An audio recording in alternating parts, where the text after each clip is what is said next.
Satgas Penanganan COVID-19 telah mengeluarkan Surat Edaran Nomor 7 Tahun 2021 tentang perpanjangan ketentuan perjalanan orang dalam negeri pada masa pandemi COVID-19 yang berlaku efektif mulai tanggal 9 Februari 2021. Pelaku perjalanan dengan tujuan ke Pulau Bali menggunakan jalur udara diwajibkan menunjukkan surat keterangan tes PCR yang sampelnya diambil 2 kali 24 jam sebelum keberangkatan. Sedangkan surat keterangan negatif tes antigen, sampelnya maksimal diambil 1 kali 24 jam sebelum keberangkatan.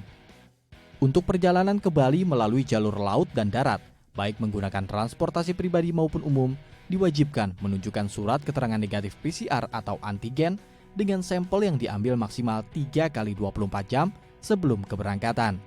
Bagi pelaku perjalanan menuju Pulau Jawa dan luar Pulau Jawa dengan transportasi udara, diwajibkan menunjukkan surat keterangan negatif PCR dengan sampel yang diambil maksimal 3 kali 24 jam sebelum keberangkatan.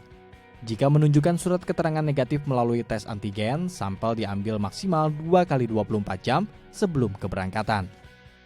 Bagi pengguna transportasi laut, diwajibkan menunjukkan surat keterangan negatif PCR atau antigen dengan sampel yang diambil maksimal 3 kali 24 jam sebelum keberangkatan. Sedangkan bagi pelaku perjalanan menggunakan transportasi darat, baik pribadi maupun kereta jarak jauh diwajibkan menunjukkan surat keterangan negatif PCR atau antigen dengan sampel yang diambil maksimal 3 kali 24 jam sebelum keberangkatan atau hasil tes genos dengan sampel yang diambil maksimal sebelum keberangkatan.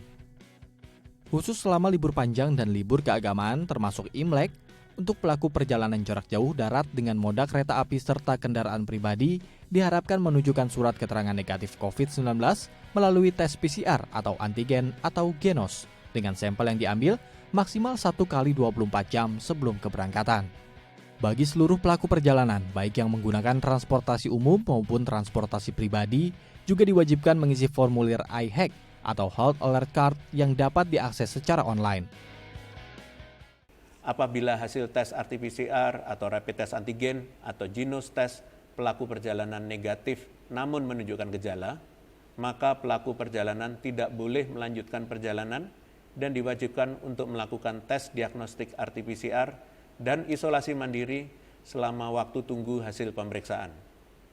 Meski aturan ini telah dibuat secara komprehensif oleh pemerintah dengan tujuan melindungi pelaku perjalanan dari bahaya penularan COVID-19, saya tetap menghimbau masyarakat Indonesia untuk bijak dalam melakukan perjalanan. Satgas Penanganan COVID-19 juga menegaskan, pimpinan kementerian atau lembaga, TNI, Polri, BUMN, BUMD, serta pemerintah daerah diminta untuk melarang ASN atau pegawai, prajurit TNI atau anggota Polri melakukan mobilitas maupun perjalanan. Selain itu, untuk pimpinan perusahaan swasta juga diimbau untuk melarang pekerjanya melakukan perjalanan selama momentum libur panjang dan libur keagamaan Imlek sesuai dengan surat edaran Satgas. Priscilia Claudia, Tim Liputan, The ITV.